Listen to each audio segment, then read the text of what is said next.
Ramsuratkumaram Devam Kamakanchanamardhanam Devaki Paramanandam Yogim Vande Jagadgurum.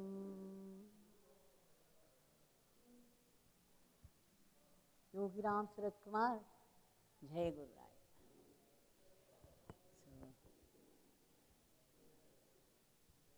At the outset, I would like to say how happy I am to be here, to be able to be with you all this morning. For many people who organized it, they say it's a dream come true. For me, it is still a dream.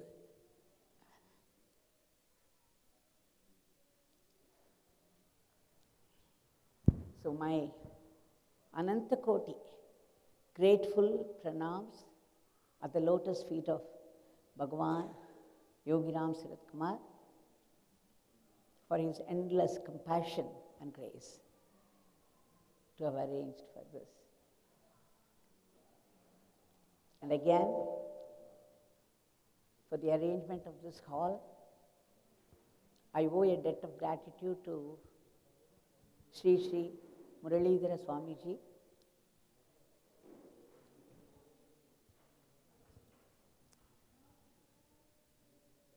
with whose permission and blessings Sri Shankaranarayan is running this mandir in the hall. He readily consented and offered it free, and with such a devotion and humility. I am very, very grateful to him. And my gratitude to Justice Sri Arunachalam,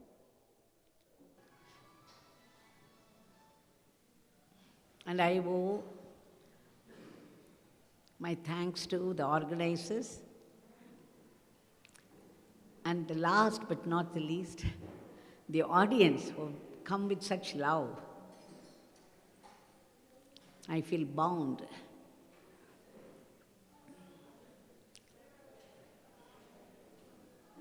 So, my thanks to everyone here. When we come to share some of the experiences with Bhagwan,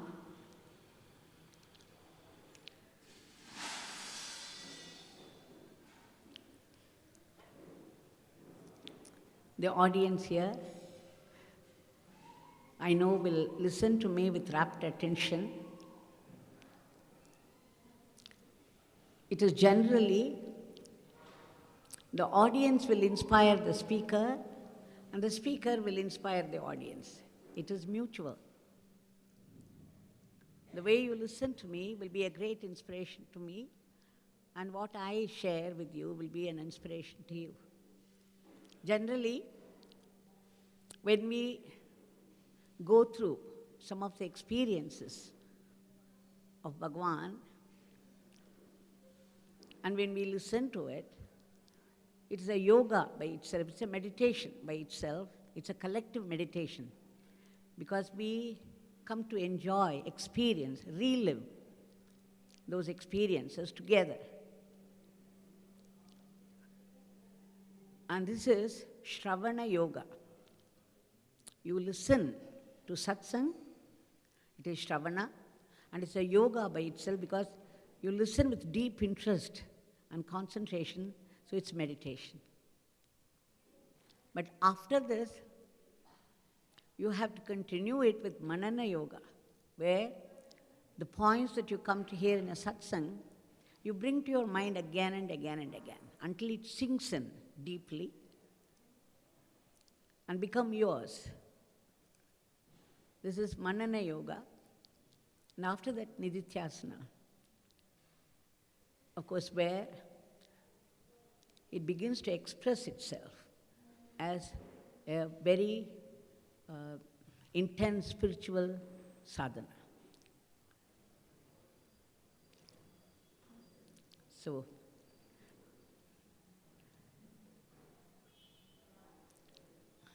there are many, many, many experiences, and as the time would permit, I'll go on with them. Before that, a word about India. Bhagwan, Yogi Ramsuratkumar, used to say that the very air of India is holy. The land is a holy tirtha. And India is the playground of the great masters, the Leela Bhumi of the great masters.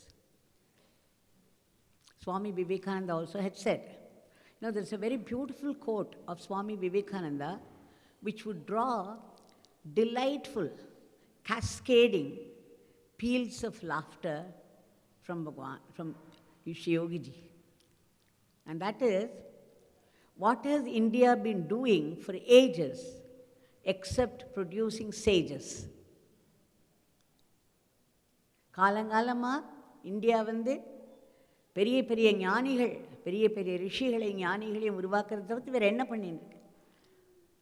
All the other countries are progressing so well with science and technology. But India's progress, the spiritual heritage of India, and the progress, it is its treasure. In fact, the word Bharata Desam itself shows that it is a land which revels, which rejoices in the light of sacred wisdom. And so, India is very, very special. And apart from Varanasi, Vrindavan, and other holy places in India, Tiruvannamalai is another great temple city. It is referred to as the spiritual center of the whole world by none other than Bhagwan Sri Raman Maharishi. And this Tiruvannamalai, adding to the glory of this Tiruvannamalai, in the recent past, Seshadri Swamigal and Bhagwan Sri Raman Maharishi, and very recently, Bhagwan Sri Yogi Ramsuratkumar. These people have been doing their spiritual ministry. When you come to think of it, you see Seshadri Swamigal is from Kanchipuram, Sri Kamakshi. And Sri Raman Maharishi is from Madurai, Sri Meenakshi. And Yogi ji is from Varanasi, Kasi Visalakshi. So it's very apt that these people came to this Tiruvannamalai in succession and conducted their spiritual ministry with the Shakti of Parashakti. And the most recent, of course, is our Bhagwan, Yogi Ramsuratkumar. I would not go into the details of his life history because there are many books which give you that. I will start with some of the characteristics that I observed closely. Yogi ji often said that the gurus, a Sadguru is like Kalpataru, with a difference.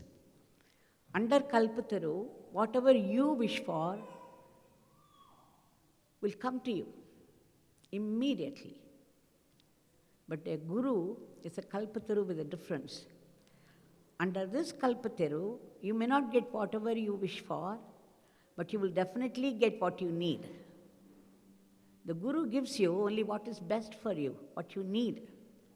And that makes all the difference.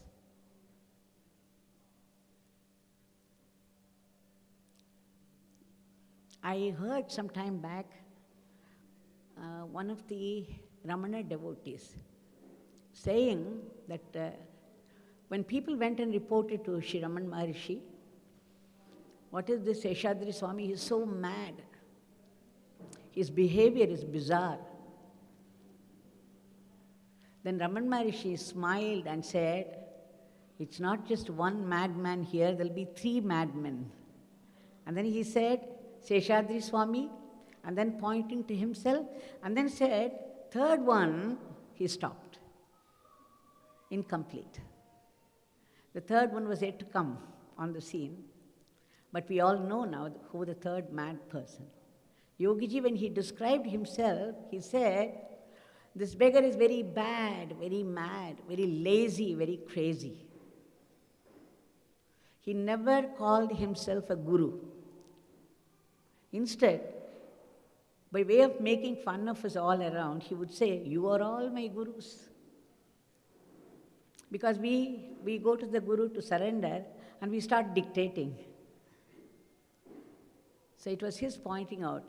Even when we pray, after praying, we don't say, Bhagwan, please give us what you think is best for us. We want only what we pray for, and it's a condition we put forth. So he would say, you are all my gurus, you know better than this beggar.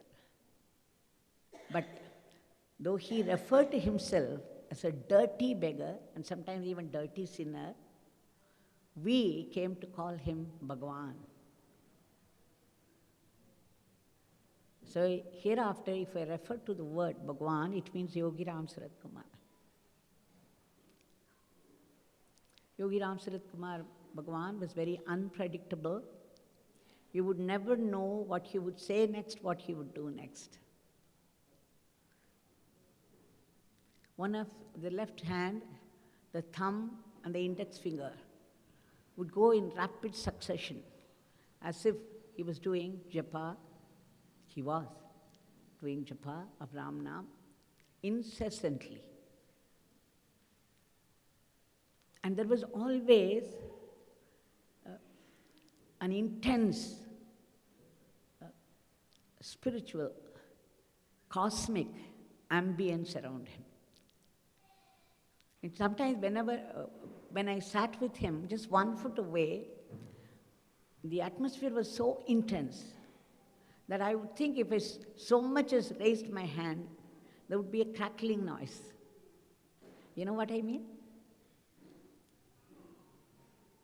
It's a cosmic atmosphere, because if he put something like a pebble or a piece of dry twig at one place, if people should walk in insensitively and should move this by 1 millimeter where he put it,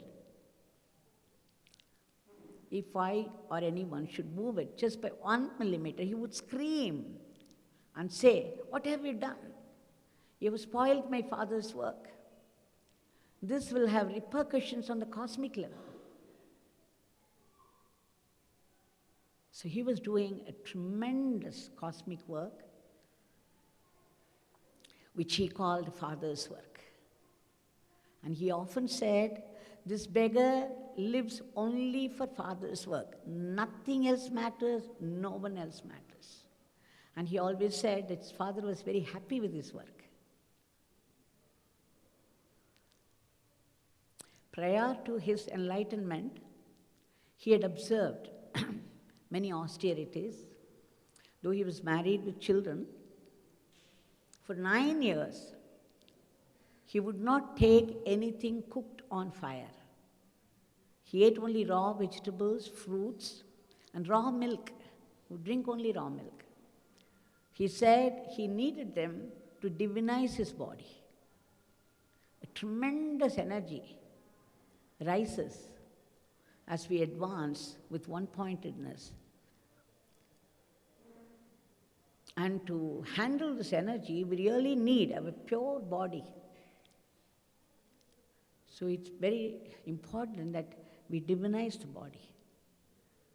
And during Navaratri times, I heard that he would observe a fast for 9 days. He might drink water sometimes, and on the 9th day, after this was over, on the 10th day, he would have no strength in the body, and his students, he was a teacher in a school, his students would come and carry him to the river bank, and then they would pour a little Ganges water into his mouth. Such was his austerity. This austerity is very important.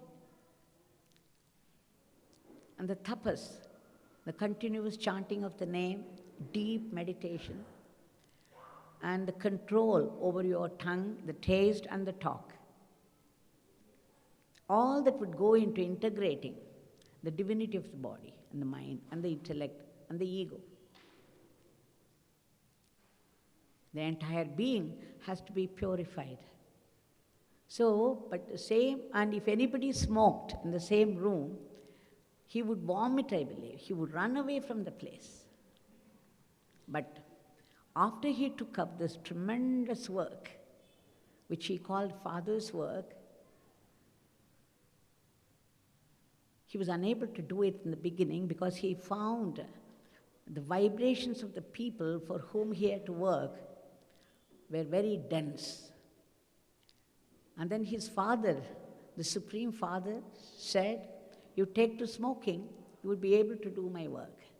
And that is how he took to smoking. And when he smoked, there would be no smell. And I had seen it before. If anybody walked into his presence, he would pull out a cigarette immediately and then light it. And sometimes he would smoke the full length, sometimes only half, sometimes only quarter. The rare few times I had seen, he's lighting it and putting it out immediately. He had his own calculations. Why he would do a certain thing and not some other thing is known only to him. But whatever he did, every look of his, every word he uttered, every gesture he made, every step that he took, his Supreme Father's work was getting done. Oh, namaskar. Oh, I'm so happy you came. Please. Namaskar. Okay.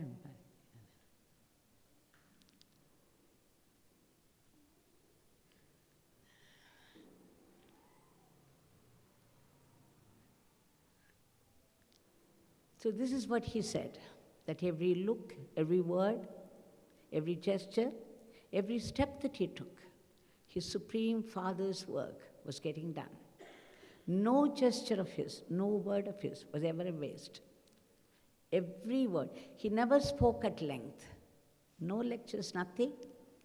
But whatever he did had a deep meaning and purpose. He was like fire.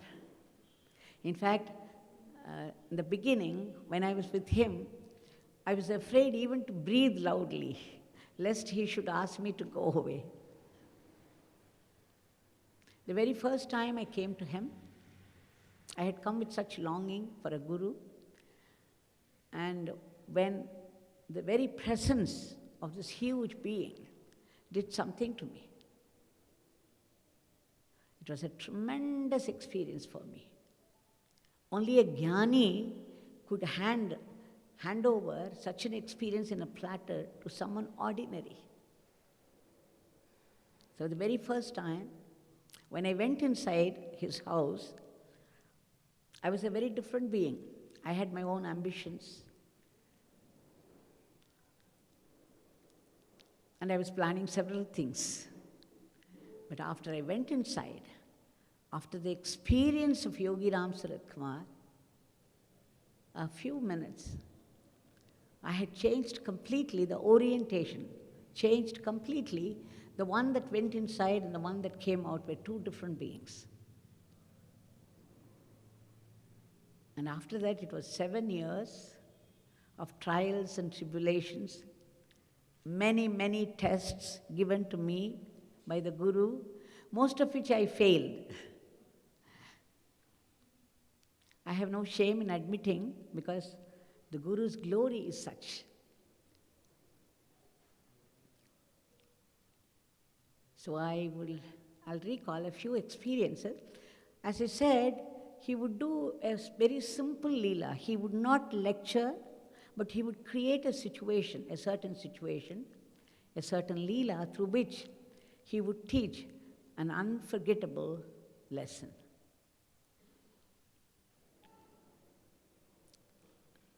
I remember once he was seated there on the small stone, leaning on the wooden door of his house.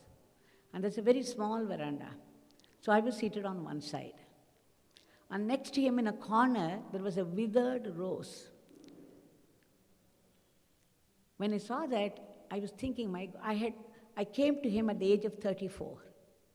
So I was thinking, my God, the rose is like me. I am like this rose, withered, and I have come to him very old, 34. The mind would be set. Ramakrishna used to catch people very young, 19, 18, so that he would be able to shape them. So just as he was thinking, he gave me he always picked up people's thoughts. Once he said if there were 1 million people in a hall, he would know everybody's mind.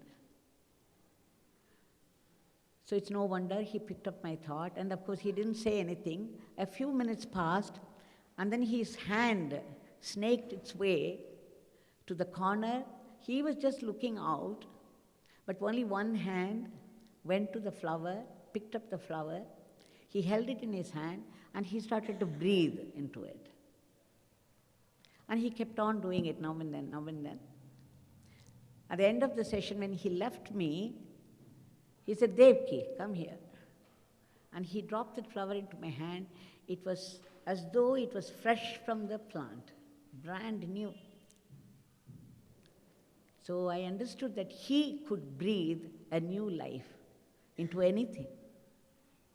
To a withered rose, withered people. So that was a great assurance to me, what he did. There are many, many incidents. For a long time, he used to ignore me because I was going there helplessly. After the first experience, he became the symbol of that experience for me, and everything got dropped. All my ambitions, they were lost completely. And I lost my interest in physics teaching, which I loved very much. I loved the children.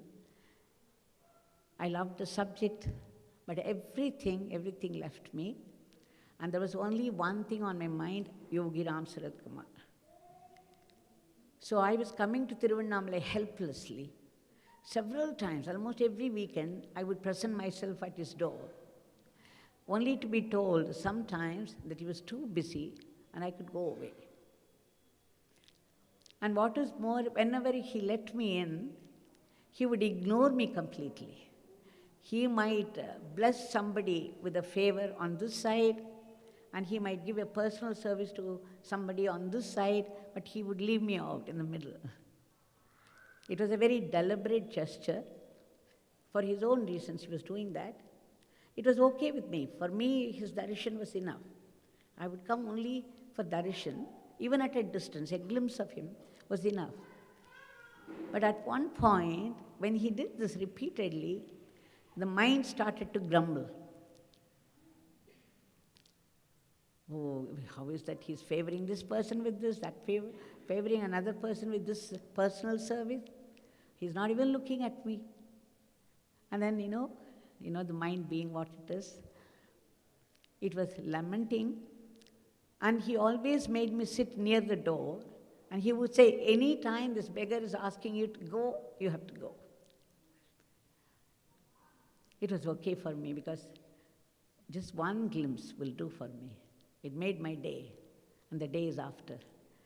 So, one day when I was sitting there were 3 people, 3 sisters who had come there, and Swami was very, very attentive, blessing them in different ways, and he would take something in his coconut shell.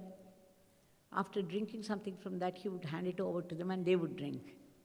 And then he would hand over his fan to one of them, and they would start fanning. So he was doing many, many things like that. So I could no more bear it. I was burning inside. And I was saying, my God, why wouldn't he give me anything? Grumbling, grumbling, grumbling. So what happened, he was smoking also, so there was this ashtray in front of him. It was full. He said, suddenly he looked at me and said, Devaki, come here. Will you clear this ashes?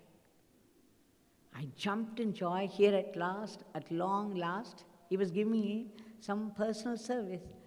So I just went straight to him and then picked it up and then came to the grill gate there, opened it, and I just tilted that, dropped the ashes into the gutter. You know, there's a gutter there lining up the house. And then I tilted it. I don't know what happened. The ashes, they were dropped, but with that, the tray also, ashtray also. I dropped the ashtray into the gutter. I was terrified. I ran down the steps immediately. There was no time to think. I just ran down the steps and put my right hand into the filth of the gutter and picked it up. And then very busily, I wiped it clean with the sari. There were patches of filth on my sari that day. Minutes before I entered his place, I was thinking, I saw the filth in the gutter, and I was very disgusted with that. I was thinking, how could this filth be right at the feet of Swami, right outside his house? How could this be? How filthy. Why are these people doing this to him? You know, and minutes after, I was putting my hand into the very gutter, picking up the ashtray. And then I went inside, and then, after wiping it clean, I put it before him. And I said, Swami, I dropped the ashtray also. Please forgive me. He said, all right, you go and sit there. So when he said, you go and sit there, I thought that was over. The incident was over. Good thing, and that I was very, very grateful that he did not say anything to me. But soon after that, he started a leela. He looked at the first person in the row. Do you know what she did? This beggar gave her some work. She dropped it into the gutter. My God, I just looked at him. Then, okay, I'll let go. Then he looked at the second person and he repeated, do you know what she did? This beggar gave her some work and she dropped it into the gutter. And then he went on to the third person, the fourth person, and then the whole row. I was sinking deep. I wanted the earth to open and swallow me then and there, but nothing was happening. And then, after some time, I began to realize that it was all because I was grumbling. When you deserve something in life, the life will bring it to you, will give it to you. If you do not deserve something, it will not come to you. If I had deserved any personal service to him, it would have come to me. So I did not deserve it, I could not accept it either, and I was grumbling. So I understood that this grumbling must stop. If I deserved something, nature, life would bring it to me. So I should be happy with whatever life brings and not complain again. So this was my observation. It made a very indelible impression upon the fabric of my soul. I could never forget it, this lesson. But I also understood much, much later that it was part of his training, because he was going to give me a lot of personal service later on. So it was his training also. But the thing is, more is to come. It's only when we came out, after the session was over, some 5 or 6 of us came out. And then there was one lady who said, you know, Devaki, that was meant for me, not for you. He had asked me to print a certain book, and I had printed, when the book came, there were 100 mistakes there. the printing mistakes. So he was referring to me. And there was one young man, he said, no, no, no, sister, it's meant for me.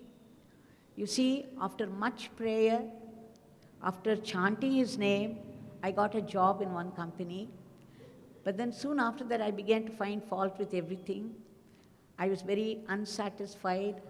I began to complain. And then I left the company. I went to another company. By his grace, again, after much chanting, I got another job. And again, I became very restless in this company, and all I could do was find fault. And then I shifted to the third company, and now I am working in the fourth company. Again, this job also I got only by his grace.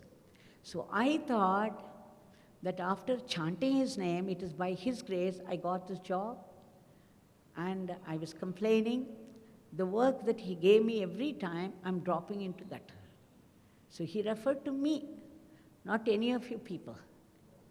And there was a married man who said, no, no, no, it's not meant for you all. It's meant for me. He said that it is by Bhagwan's permission and blessings, he got married to one lady. And Bhagwan told him to treat her carefully, that he must keep her happy. But after that, they were getting into many quarrels. And that day, the day before he came there, he had beaten her nicely. And he felt very bad about it. And that's why immediately he boarded a bus and came to Thiruvannamalai. He said, you see, he gave her to me, and this is the way I have treated her. So he was referring to that. So that day I understood a universal being, a cosmic being, makes one statement which is meant for so many people there. His statements are also universal. Another time, the same ashtray incident. So Bhagwan was smoking and smoking and smoking, and there was a lot of crowds outside, and the small veranda was also filled up already. And suddenly there were 2 or 3 people. There was a commotion outside. Some 3 or 4 people were outside, and they were talking, and I was sitting near the gate, so I could hear very clearly. One man was saying, what is it? You brought me here for the darshan of a Mahatma, but what do I see here? ஒரு அழுக்கு மூட்டை உட்கார்ந்திருக்கு. A very dirty looking man here. He looks like a beggar. And what's more, he's smoking. Why did you waste my time? And he was shouting at the other man. The other man bent his head, and then immediately the 4 of them left the place. Watching all this, I was boiling inside. And I was thinking, my God, Swami is doing a Vishwa Yajna. Because the ashtray also looked like a Homakund. And he was smoking, smoking, smoking. It was not very pleasant for him, the smoking. He used to keep a piece of gooseberry in the corner of his mouth in order to mitigate the effect of smoking. Much later, he told me that he lost all sense of taste because he was having this piece of gooseberry in his mouth all the time. So, when we was doing this yajna, and these people, so heartlessly, thoughtlessly making these comments and left the place. So I was very agitated. And suddenly, my eyes were drawn to the Homakunda, the ashtray. And I don't know till today how it happened. There was a cylindrical ash. He had smoked a cigarette, and then the ashes would fall. And particularly that moment, it was still cylindrical in shape. It was not become powder. And it just came out, and it kept rolling, rolling, rolling. And when I saw that, I just kept my hand. There is an upper platform and a lower platform in the veranda. I was sitting in the lower, and then I held my hand, and this cylindrical ash, it came rolling, and it fell into my hand. When they do Homa, they give as prasad the Raksha. So truth, I thought it was Homa that he was doing, the Vishwa Yajna. So I got the Raksha. So what you think, you will be, your thoughts would be suitably rewarded. And that's what I understood that day. They lost their darshan. They didn't have the patience to wait, and they made some terrible comments and left the place. But for me, I got this Raksha straight from his ashtray. So it all depends upon how you look at things. Accordingly, you benefit or lose.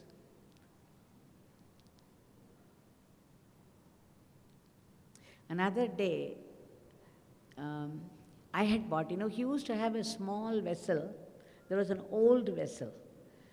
It must have been green once upon a time, but the color had faded and there was a dent here and there. And he used to take some water and tap the ashes into that. I was thinking, my God, it's so old, faded. Maybe I should get him a new one. As though it was my job to do that, as though he didn't know better. So the next day he went shop to shop to shop, searching for a one that would be suitable to him. And finally I found one with a picture of a globe and a sun shining upon that. It was very symbolic. So I thought it's Bhagwan's grace shining upon the world, and so that would suit him. He would be very happy with that. Thinking so, I took it next day to him, and then I placed it in front of him. I said, Bhagwan, I have brought a new ashtray. Oh, you have brought a new ashtray. Okay, you leave it. You go and sit. So I went and sat there, and there was, pretty crowded that day. There was a long line up to the temple.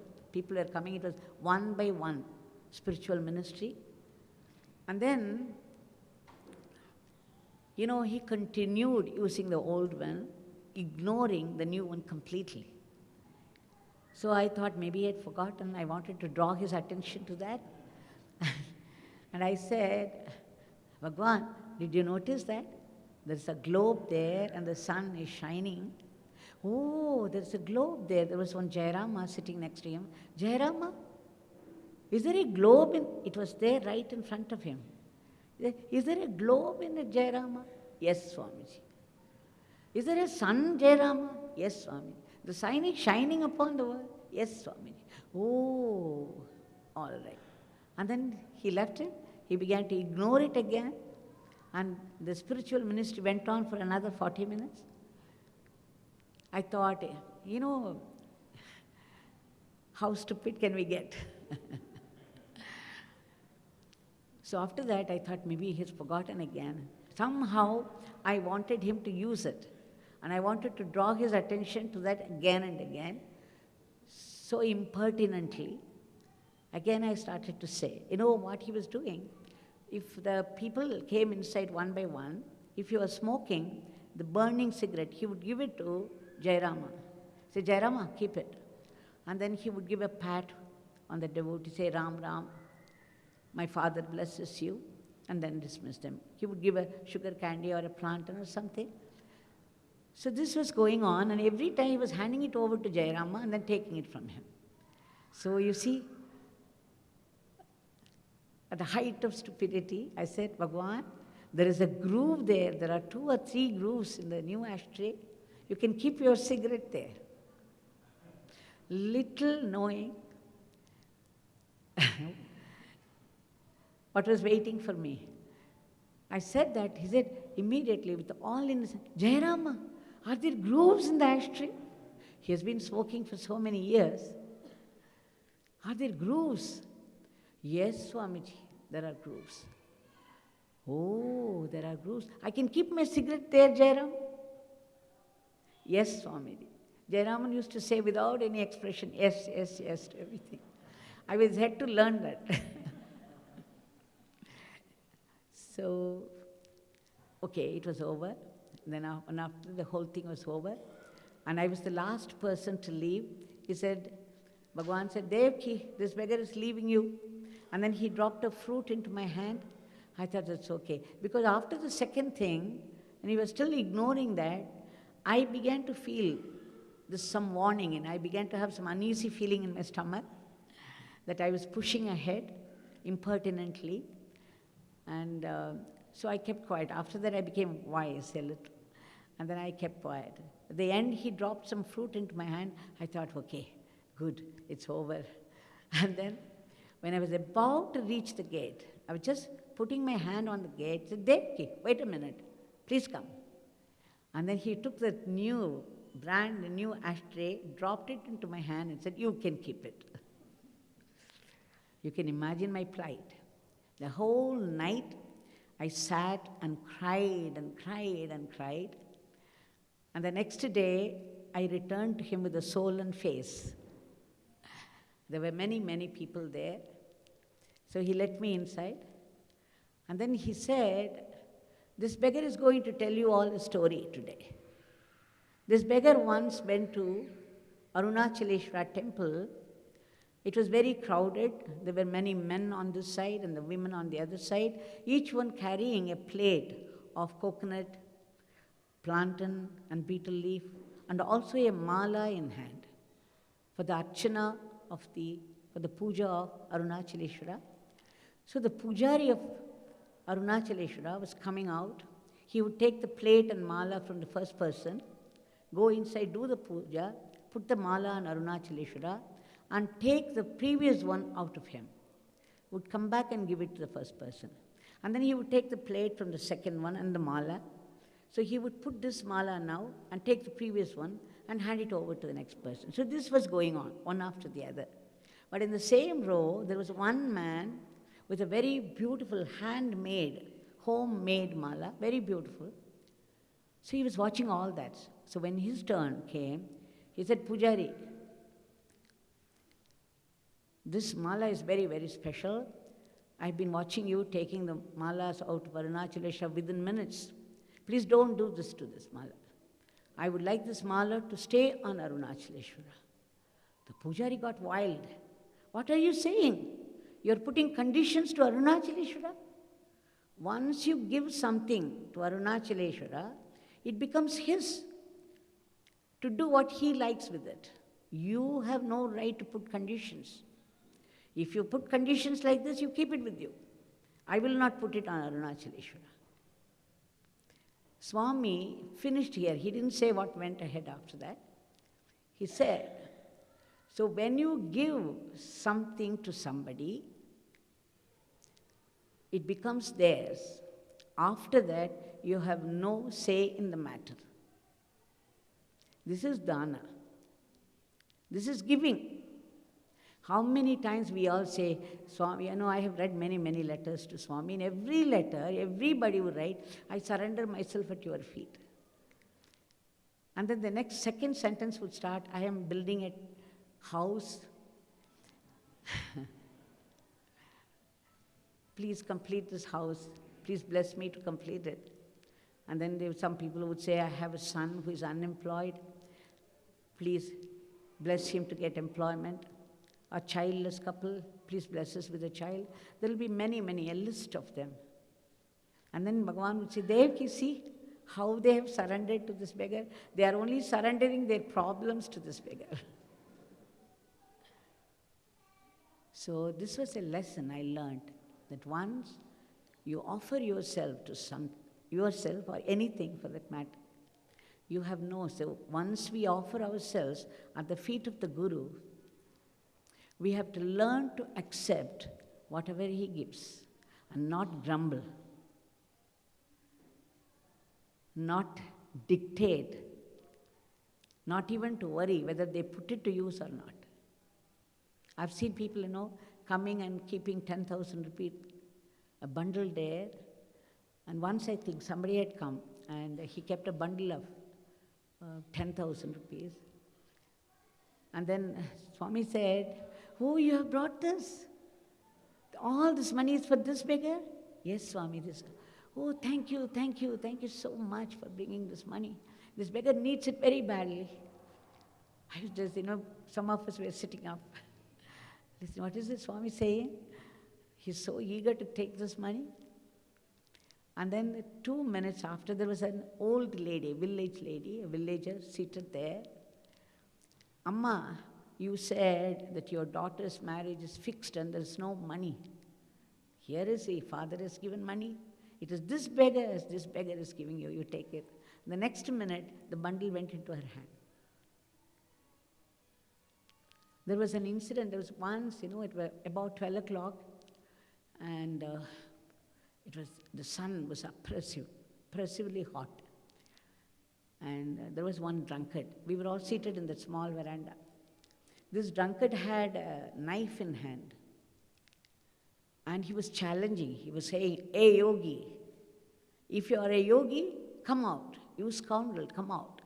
Let me see what kind of yogi you are. I'm going to kill you."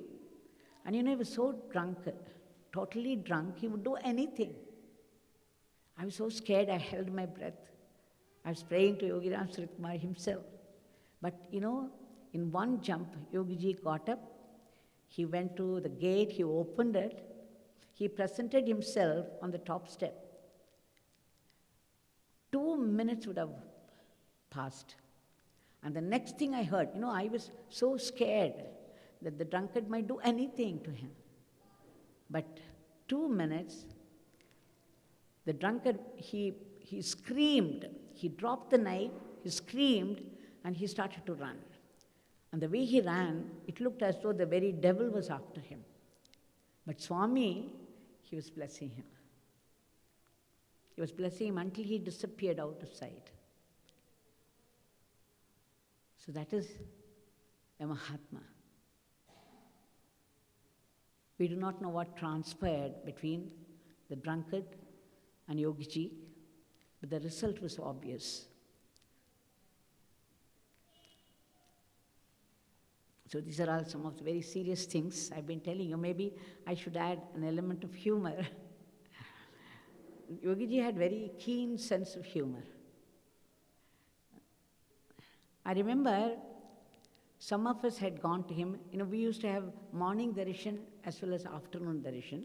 Afternoon is between 4 and 6. So at 4 o'clock, one Spanish lady, Rosaura, and myself, we used to meet often, so we went together. And there were already some 3 or 4 people seated there, and there was about 10 of us. And then Swami, he had a deep pocket.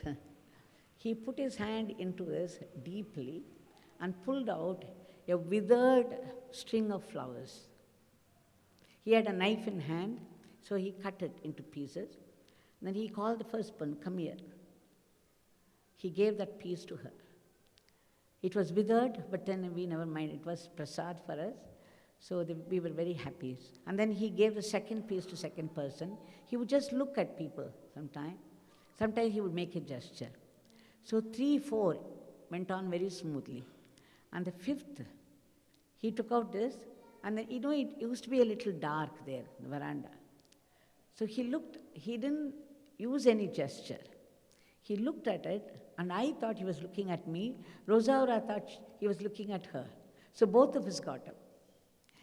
And the minute we got up, he looked at both of us, he got so wild, he threw away that piece of flower. I said, "All of you get out." So we trooped out immediately. So that is Yogi Ramsuratkumar. Very strict discipline. Only his will would be at work there. And another time, he was there in the temple. There was a crowd around him, and there was one Pandaram. We call him Pandaram in Tamil. It's one village mendicant. He was there with a green dhoti, sitting there. Yogiji must have switched on something in him. He started to sing. He was singing a folk song or something, and he was singing in a very high pitch. So high was the pitch, his mouth was a big O. He was going on, and then he went up so high, he was unable to come down, and he was roaming there. So Yogiji began to smile. I was standing at a little distance waiting for a nod. And when it came, I ran and joined the crowd, and I was watching the whole thing. And Yogiji saw his difficulty. He turned to him and said, Podum Thambi, enough, brother. And this man, poor man, he had been triggered by Yogiji himself, so the power was working. He went up high there, and he was still unable to come down, and he was going on and on and on. And again, Yogiji smiled and then turned to him and said, Podum Thambi. But then this fellow, poor fellow, was unable to do that. It was still a big O, the mouth. And just then somebody came and placed a packet of biscuits. So Yogiji just took it in hand and then looked at all of us. Immediately, we all had an expectation. We were thinking, who is going to be the lucky one to get it from him? So we were all very eager and watching with a focus. And he opened it. His gestures used to be very dramatic. He was playing on the strings of our emotions, creating different musics, different leelas at different times. So this time, he took 5 or 6 of them like this. He showed. So we were all waiting. Anybody could be the lucky one. So just waiting, and we forgot this Pandaram completely, and his big O. And suddenly, unexpectedly, he took that and immediately put it into his mouth. This big O, he was unable to close it, and Yogiji put this 5, 6 biscuits into his mouth, and then he started eating. He had to come down. So that is how it happened, and we all, burst out laughing, and Yogiji himself was laughing so much, and we all joined in his laughter. It was very, very funny. Another time there were 3 people, 3 European ladies from France, Germany and Spain. They had come, and I had gone early. It was 10 o'clock darshan. So I was there a little earlier, 9:30 or 9:45, and I was there in a corner waiting outside the house. And these 3 people came, and they asked me, is there a master here, living master here? Yes. Well, how is he? Will he also beat people? I said, no, why would he beat people? He's a great, great Mahatma. He's very cultured. He's like a Sri Rama of Ramayana. Does he have a stick? Swami had a stick. But I asked him, why are you asking about this? Said, somebody said there was a great soul up in the mountain. So we climbed all the way with great difficulty. But as soon as we reached the place, the Swami up there started to beat us.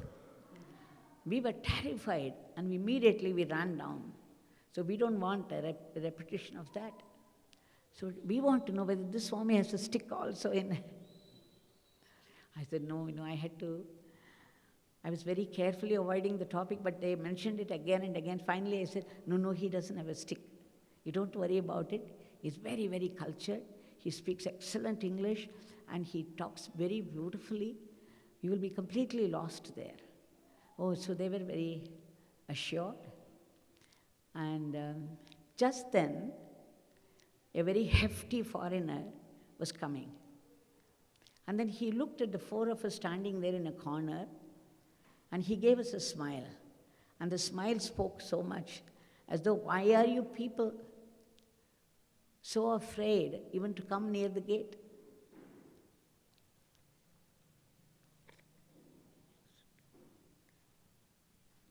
Oh, they want me to talk in Tamil also.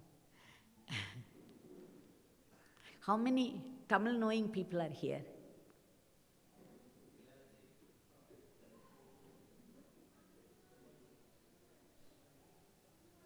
How many people cannot understand Tamil? Oh, that's very few. So what do I do? Okay, I will complete this in English, and maybe I will say something in. So this man, this hefty foreigner, he gave us a look as though, why are you afraid? Let's just go and knock at the door. It's so simple. Why are you people imagining things? The way he walked, his demeanor, his attitude, I got scared. I knew that this fellow was going to go ahead and do something which would irritate Yogi Ramsuratkumar.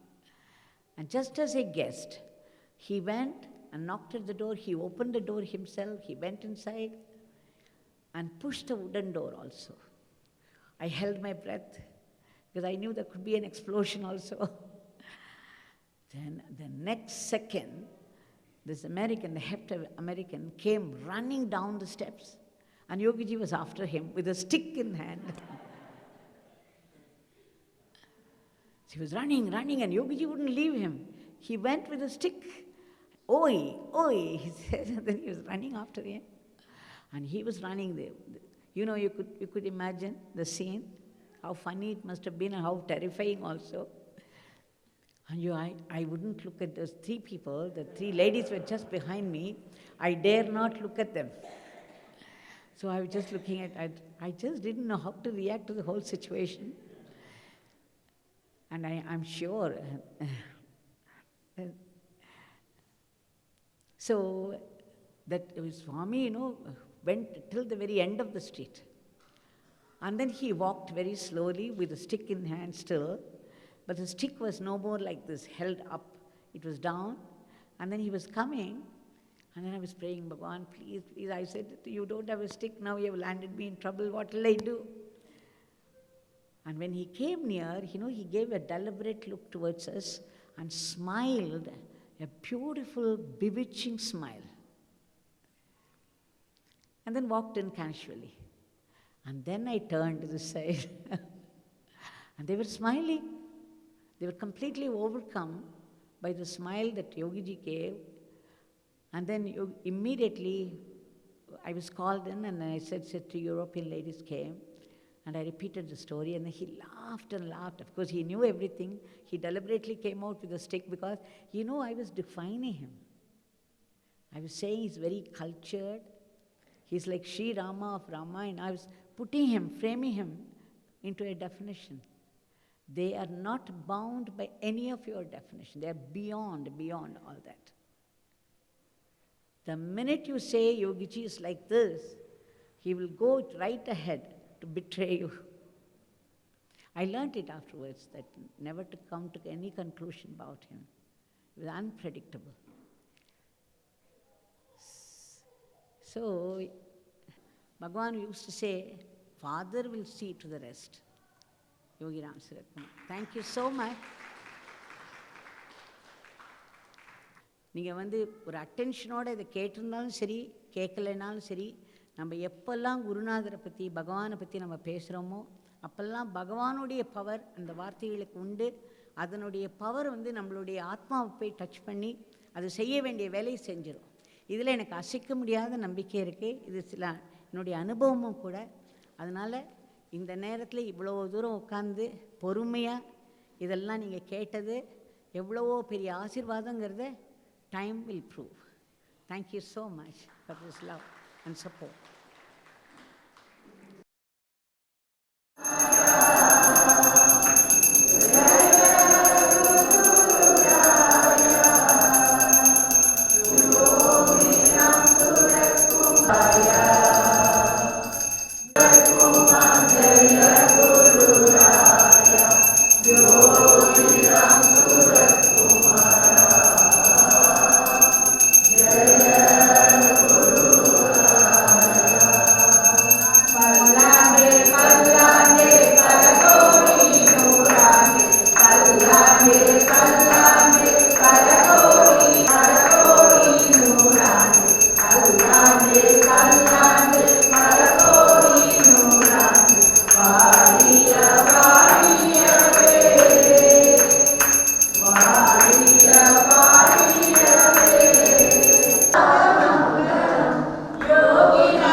Raghu Raghu Raghu